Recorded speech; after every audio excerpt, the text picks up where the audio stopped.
Number 8 on your song sheet.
From the sound of that, half of you have drunk too much, and possibly the other half haven't drunk enough.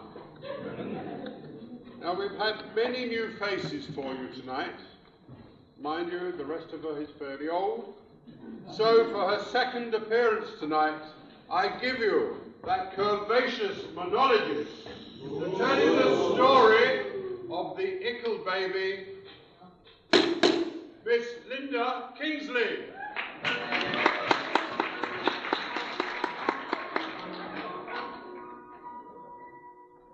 We've got a nasty ickle baby come to live with us.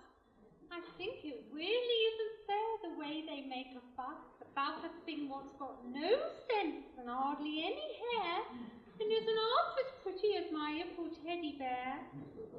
What is the use of baby? Well, I really cannot see, but Mummy thinks it's awful nice and loves it better than me.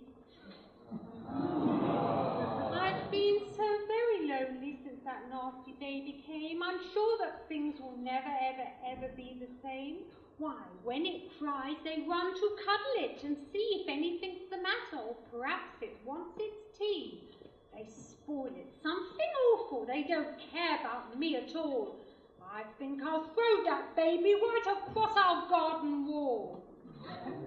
The other day, I stuck a pin in baby's arm to see if sawdust trickled out of it. The baby squealed at me. It never lets me play with it like my dollies do. And when it is all sleepy, I have to be quiet and sleeping too. I mustn't shout or make a noise or cry upon the stair. I'd like to smack that baby if I only dare. Nursey says that baby's put my nose all out of joint. I don't know what Nursey means, though it's wobbly at the point. But then my nose was always small and rather hard to blow. I cannot see what baby's done until it begins to grow. And if it grows all crooked, I just tell you what I'll do. I'll pray to God for baby's nose to grow all crooked too. We are pleased to see in our audience tonight many guests from our colonies abroad, including the United States of America. And we would like to present our very own special welcome to them on behalf of you all.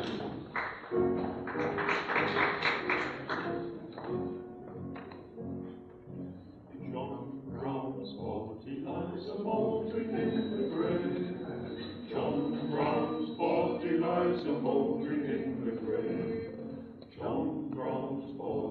lies a mouldering in the grave, and his soul goes marching on.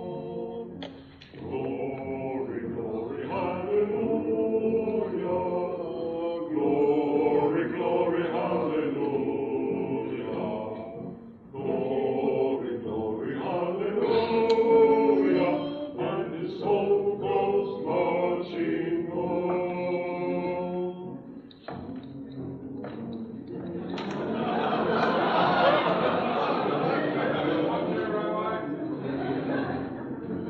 It is my privilege and pleasure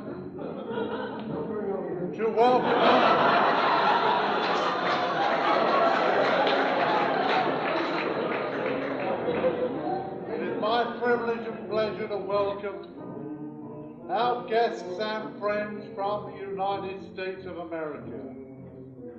And perhaps it would be appropriate tonight to recall that 120 years ago in 1865 at Gettysburg, the most famous of American presidents made the declaration that uniting two halves of a war-torn and ravaged nation locked in civil war brought two adversaries together as one, abolished slavery, and made a democracy where all men were free and equal. That president, of course, was Abraham Lincoln. And with your kind permission, ladies and gentlemen, and with deference and respect to our many guests from the United States of America, I humbly give you Abraham Lincoln's Gettysburg Address. 83 Station Road, Litchenfield, United States of America. I thank you.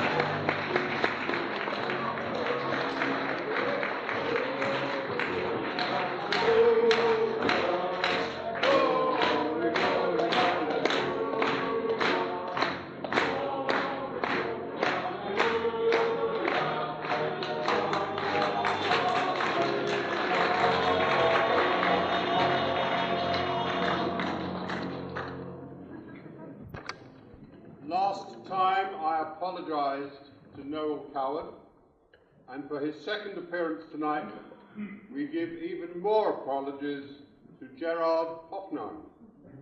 Here, with the tale of the bricklayer, is that roguish, metaphristic, satiristic Mr. Anthony Cowan.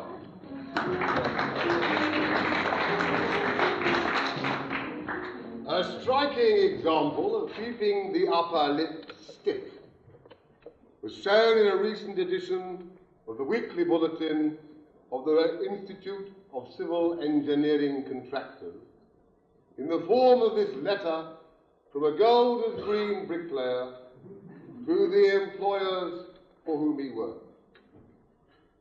Respected sir, when I got to the top of the building, I found that the hurricane had blown several bricks off the top.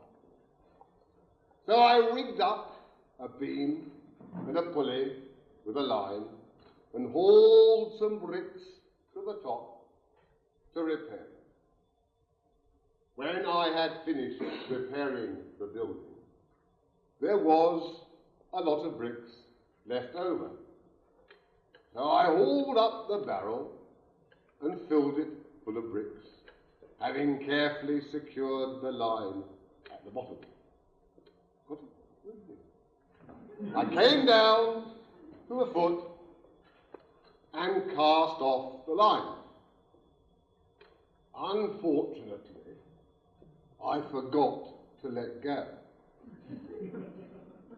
The barrel was heavier than I was, and so started down, jerking me off the ground. I decided to hang on. Halfway up, I met the barrel coming down. and received a severe blow to my right shoulder. I continued to the top of the building, banging me head on the beam and getting me thumb jammed in the pulley. The barrel hit the ground and burst at its bottom, spilling out the bricks on the ground. I was now heavier than the barrel, and so started down again. Halfway down, I met the barrel coming up and received a severe injury to my shin. I continued to the ground, landing on the bricks and receiving several nasty cuts from the sharp edges. At this point, I think I must have lost my presence of mind, because I let go the rope.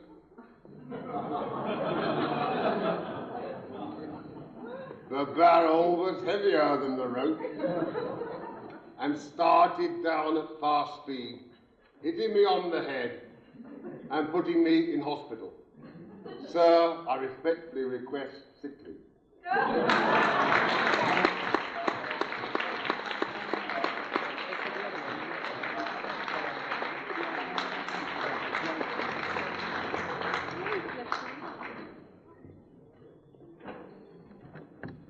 I will never forget that about 3 weeks ago, I received an account from Anthony for £37.50. And I rang his secretary and said, "Would you please give me a breakdown as to why he sent that to me?" And by the return of post came the following letter. To seeing you on the other side of the road, to crossing the road to say hello to you.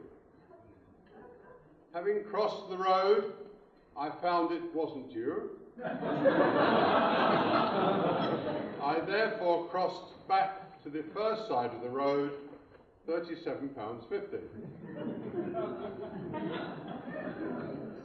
Once again, it gives me great pleasure to welcome back that curvaceous Callipygian with her concordant vociferations, here to sing to you the bird in Nellie's hat.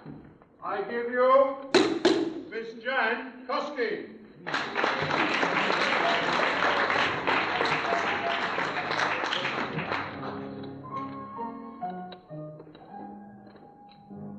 Now, every Saturday, Willie got his pay. Then he went to call on Nell. Trousers neatly pressed and a new white vest. Buttonhole bouquet as well. Now in Nellie's little hat there was a little bird. That little bird knew quite a lot, it did, upon my word. And in its quiet way, it had a lot to say. As the lark strode along. Now I'll be your little honey, I can promise that, said Nellie as she rolled her dreamy eyes.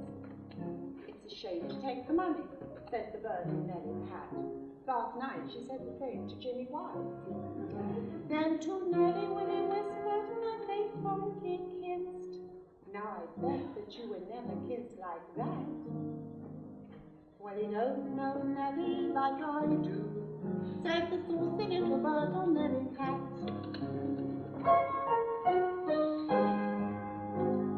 In a shady nook, by a quiet brook, Nell and Willie fished. Lips together meet in kisses sweet. Love is such a dainty dish. Then Nellie says to Will, such lovely words galore. But everything that Nellie says, the bird had heard before. And as he held her hand, he whispered, ain't no friend. Nellie winked the other eye. No, I haven't caught a fish, what do you think of that? Said Nellie with the most bewitching look. You can bet she knows her business, said the bird in Nellie's hat. And Willie is the fish she's going to hook. Ooh, it's 12 o'clock, said Willie, as he took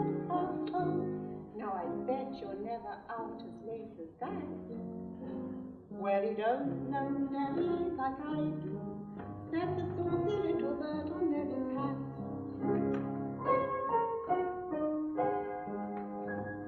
Autumn came along, love's young dream gone wrong. Will went round to call. Servant with a grin said, she's not in. Nellie's gone away, that's all. Poor Willie's heart was broke. His life seemed all in vain, until upon Fifth Avenue he met his Nell again. He said, we meet once more.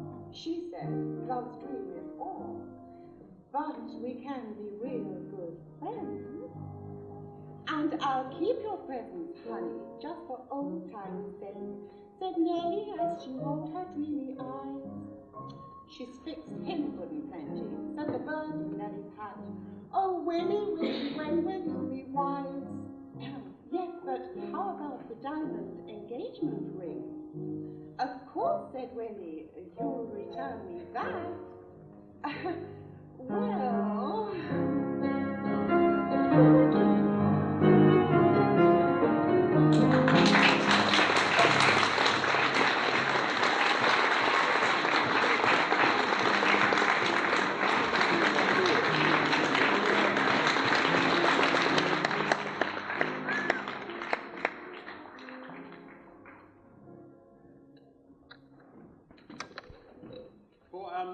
Artist's second appearance tonight. He has come to us from a very successful season on lifeguard duty at the Kingston Mikveh. Here is Mr. Laurence Kingsley with a monologue entitled, What's It For?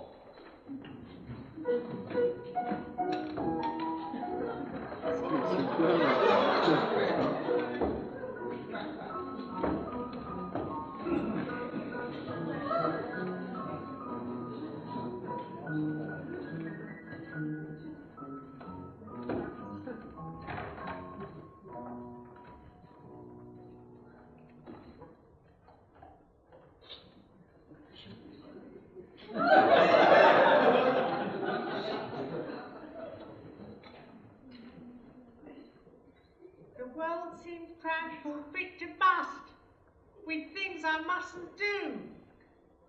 I wonder they don't cage boys up like lions at the zoo. And if they did, I shouldn't care. If I was a lion, I'd roar. Well, as it is, if I just sniff, well, what are noses for?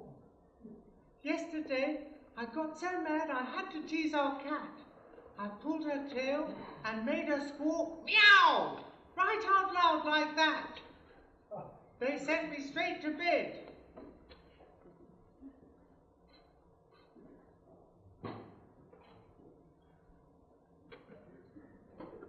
You bet I slammed the door. Well, anyway, the cat is mine, and what are cat's tails for? They said, and then they said to me.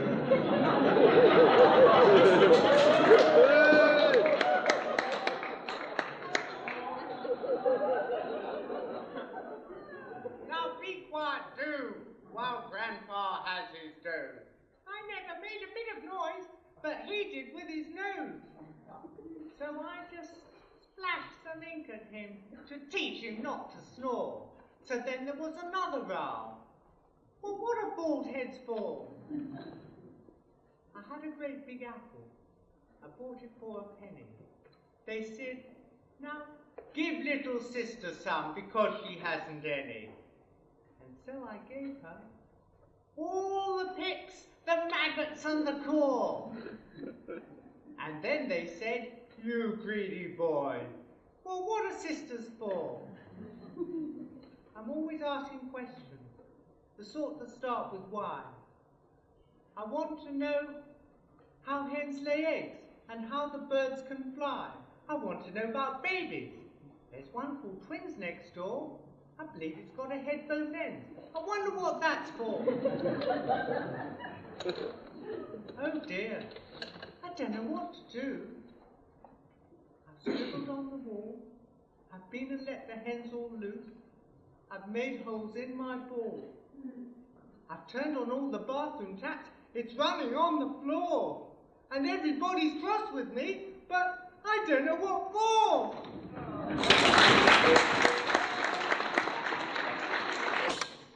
Now the return of our next artist could never be anonymous, mainly because he can't spell the word.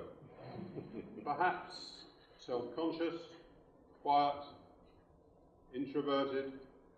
So please give him a very warm welcome, as he's rather very, very shy. Mr. Ian Litchenfield. Good evening, it's me again.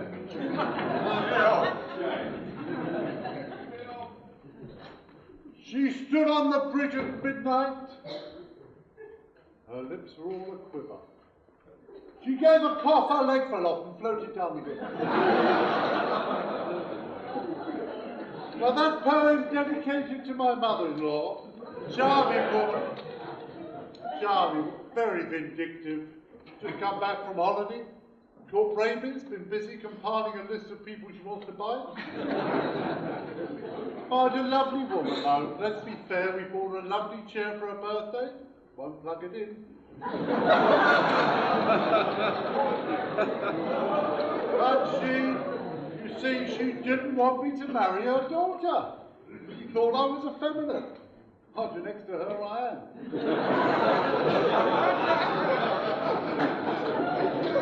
And of course, her other daughter, my sister-in-law, no better. Crazy girl. Fire in her kitchen last week. Phoned the fire brigade, the boys at the other end. She said, "Hello, is that 999? I said, "No, it's 998. She said, "Pop next door, tell her my kitchen's on fire." But lovely girl. She went to the doctor last week, pain in her chest. Terrible. Doctor said, "Now come on dear, take off your blouse." Took it off. Put the stethoscope on. He said, "Now, big breaths." She said, "Yeah, I'm only 16. But a very smart girl. I mean, she was here earlier on. Maybe you saw her, okay? Matching luggage, 2 Tesco bags. But she's a funny girl, you see. They sent her a questionnaire. They said, "You see these questionnaires, they go round, name, address, what?" They sent her a sex questionnaire. Can you imagine that? Questionnaire, name, address. They got their sexual habits. She filled in infrequently. They wrote back, they said, "Is that 2 words or 1? Think about it. But her boyfriend's no better. Great big brutal club, I hate it. Oh, terrible. Must be very famous in Australia though, because, sorry, no respect to you, my dear. Australia, my little friend, my little Dalton friend down there. But must be very famous in Australia. She keeps telling me he's very big down under. Well, I must tell you, I was in the car wash the other day. I was in the car wash waiting to pay my money. Fella rushed in, put £2 down on the counter. The woman looked at him, took his money. She said, "Thanks a lot, Paddy." He said, "How did you know I was Irish?" She said, "We don't get too many motorcyclists in here."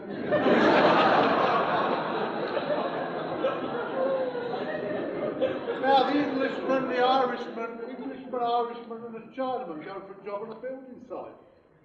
They can't see the foreman. The foreman says to the Englishman, "What do you do?" He says, "Oh, bricklaying, governor." He says, "Right, start this afternoon, pick your money up Friday, 4 o'clock. Says to the Irishman, "What about you, Mick?" "Plastering, son, my speciality, plastering."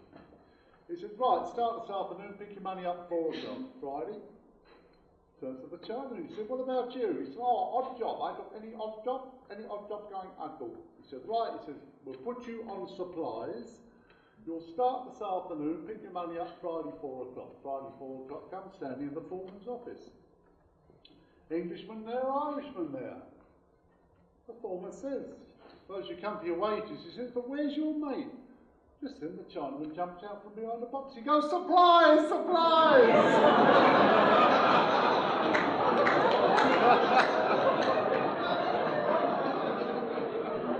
But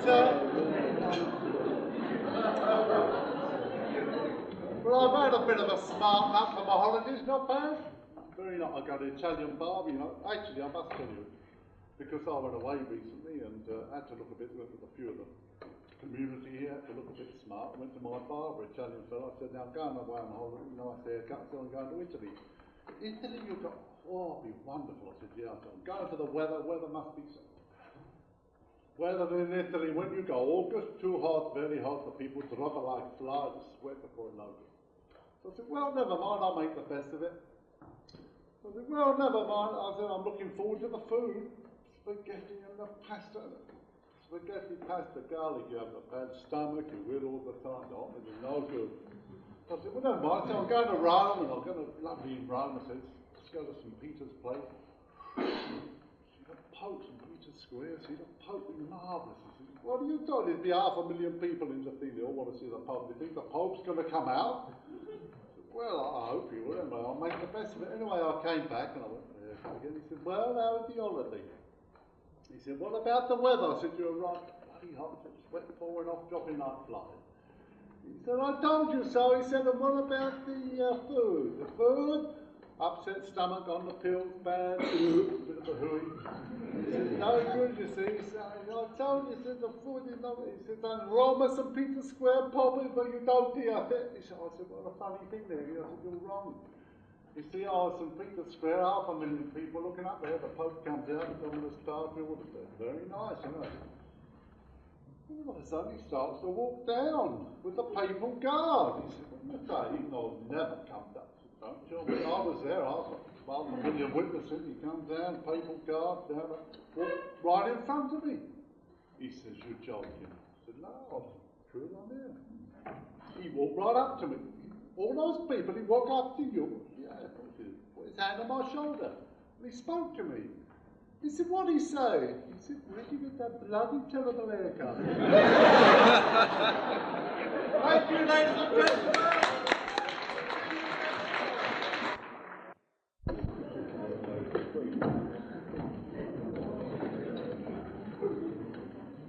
You must all realise by now that, fortunately or unfortunately, you're getting 2 or even 3 visits for the price of 1. Here to return for your electricious gratification are 4 artists who need no further introduction. They will humbly warble on the Wabash.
If I were to couple in the same breath our next star Collins Music Hall, the Alhambra, and the Theatre Royal, the audiences at those theatres would all be mystified. They've never heard of her. But we have, and we welcome back again to perform one of our favourite stories, Miss Frances Moss.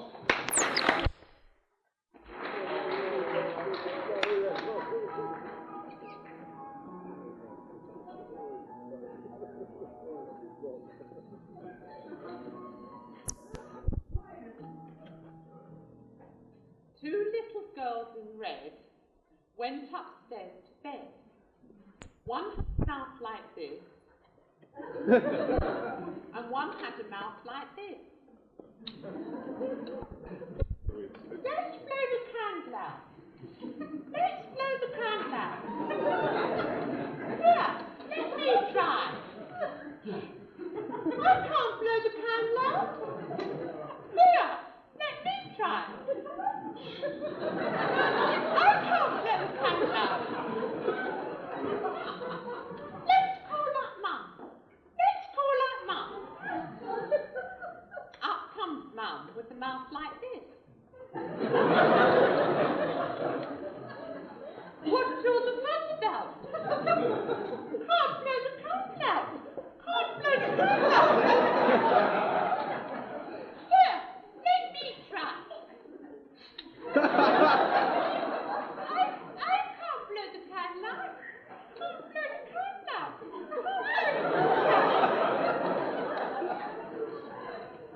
Let's call up Dad. Let's call up Dad. Let's call up Dad. Up comes Dad with a mouth like this.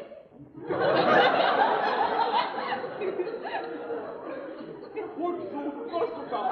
Here,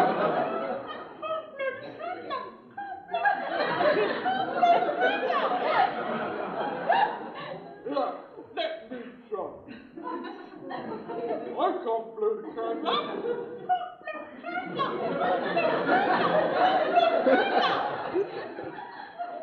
Let's call up Gran. Let's call up Gran. Let's call up Gran. Let's call up Gran.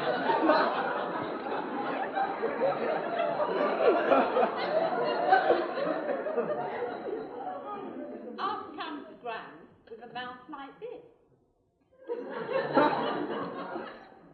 What's all the fuss about? What's the candle? Can't blow the candle. Here, let me try.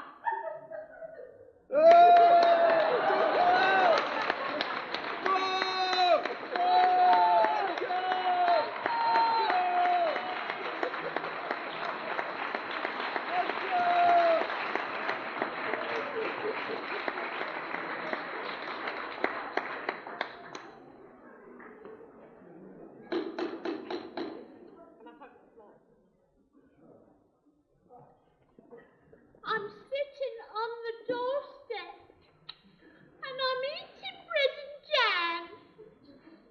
I'm not a crying really, though I know you think I am.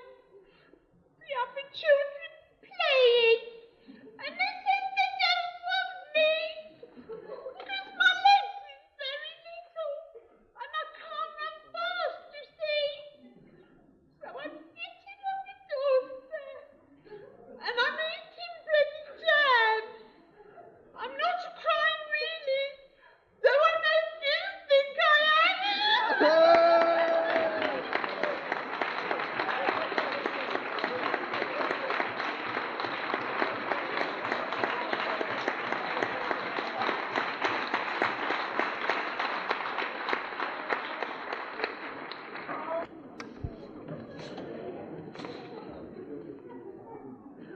To entertain you again with her recurrent and resonant oscillations, that sensational songstress, here to sing a selection from Grodzinski's Pastry Suite.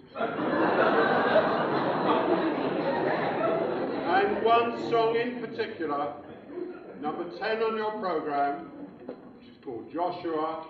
I give you once again Miss Greta Bennett.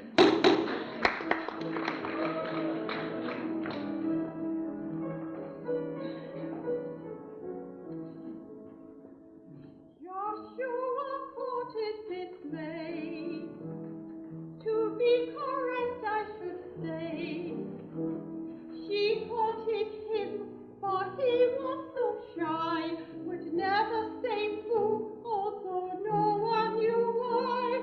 They courted for months and for months, but he never asked her to wed. They'd sit hand in hand where the soft shadows fall. They'd sit there for hours, he'd say nothing at all, till one night they laughingly said, Josjhua, Josjhua, why don't you call and meet Mama? You'll be pleased to know that your mind is strong.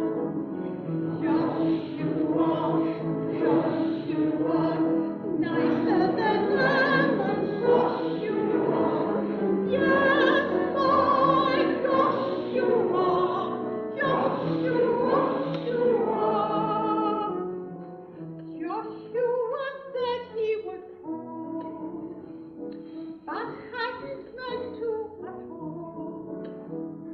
He hadn't met May's loving Mama, but May found something of what mothers are.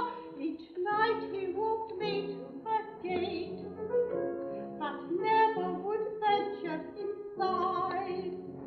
He'd give her a kiss, and he'd wish her good night, then quicker than thought he would vanish from sight, till one night May laughingly said, Josjhua, Josjhua, why don't you go and see Mama?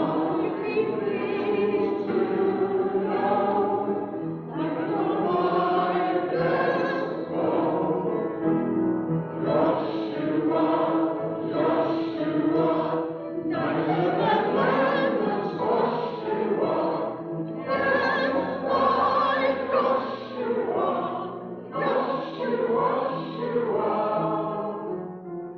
They met a lady one day. Oh, there's Mama, said May. Josjhua stared, said May with a sigh, that is my stepmama, younger than I. The couple was soon introduced. Josjhua stared at Mama. Perhaps he preferred her, perhaps lost his head. But Josjhua married the mother instead, and now May never seems to part. Josjhua, Josjhua, why don't you go and see Mama? Be pleased to know that your mind is full. Josjhua, Josjhua, nicer than lemons, Josjhua. Yes, my Josjhua,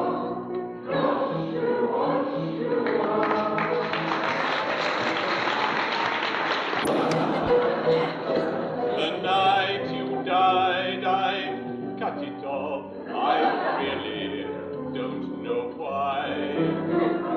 And now each time I kiss it, I get bloodstains down my tie. I'm sorry now I killed you, but our love was something fine. Until they come to get me, I will hold your hand in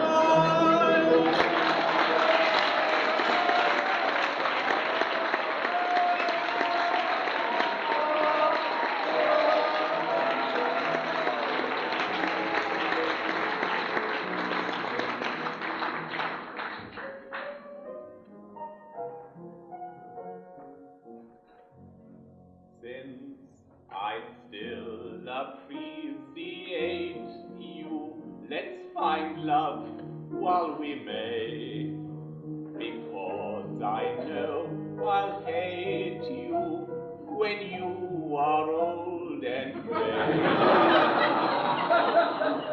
So say you love me here and now, we'll make the most of that.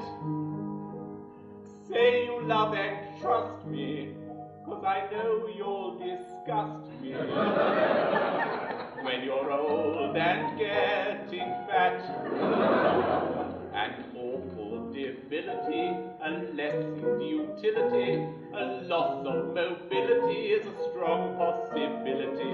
In all probability, I'll lose my virility, and you your fertility and desirability. And this liability of total sterility will lead to hostility and a sense of futility. So let's act with agility while we still have facility, for we'll soon lose the ability and desirability. Your teeth will start to go, dear. Your waist will start to spread. In 20 years or so, dear, I'll wish that you were dead. I'll never love you then at all, the way I do today. So please remember, when I go in December, I told you so in May.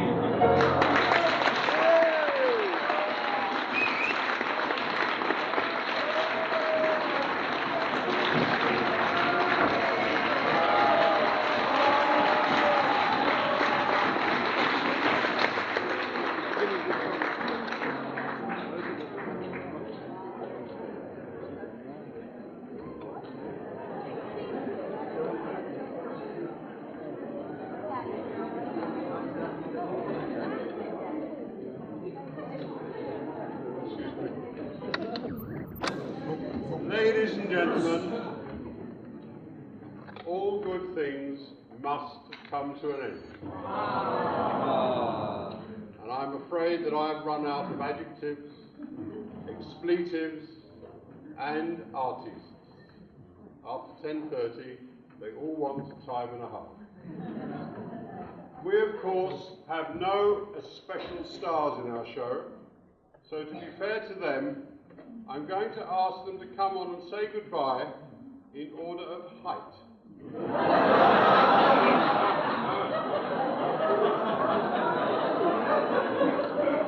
So, starting with the shortest first, I give you Mr. Ian Litchenfield.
We give thanks to the serving wenches for serving.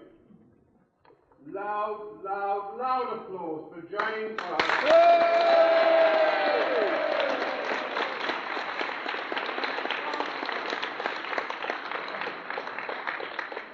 We must not forget the genius on the lighting, Mr. Michael Claret. Up you come, please.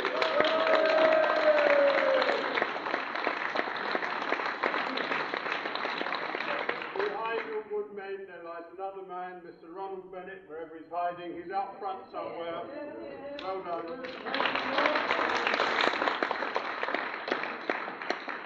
We thank all their helpers for their backstage support with lighting and dressing. In fact, all those people who helped make this evening such a success. Sorry? The producer's Francis.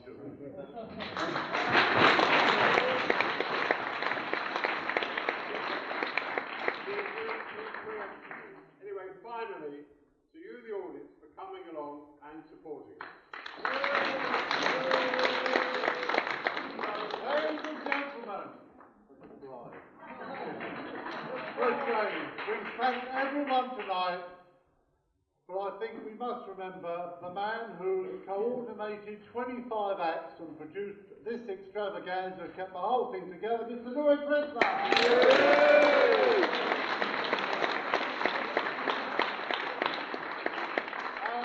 We beat me to it slightly because I was going to make a special mention of the person who really devised this whole show. Got the whole thing on the road, got it all going. The 3 months I've worked with her personally over this. I kept reassuring her that it would be all right on the night. She's organised rehearsals and got the whole thing together.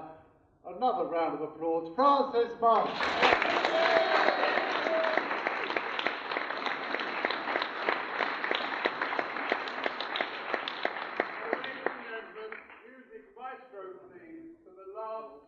On your program, number 11, Show Me the Way to Go Home.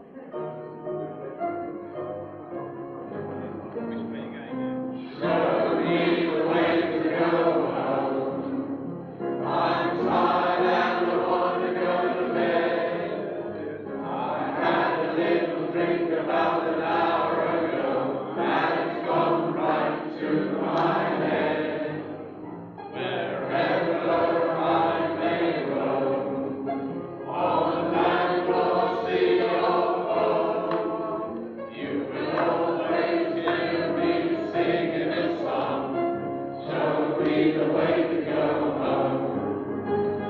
Show me the way to go home.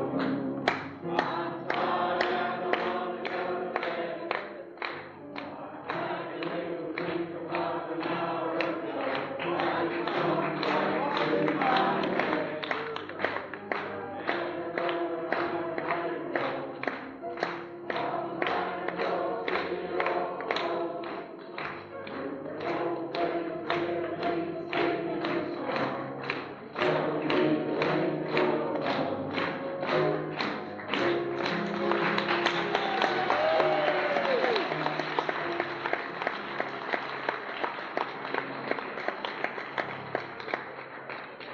Ladies and gentlemen, that really is all. Good night, God bless. Thanks for coming. Have a safe journey home. Please, can you go out of the auditorium quietly? We have neighbours who are probably asleep. Thank you very much.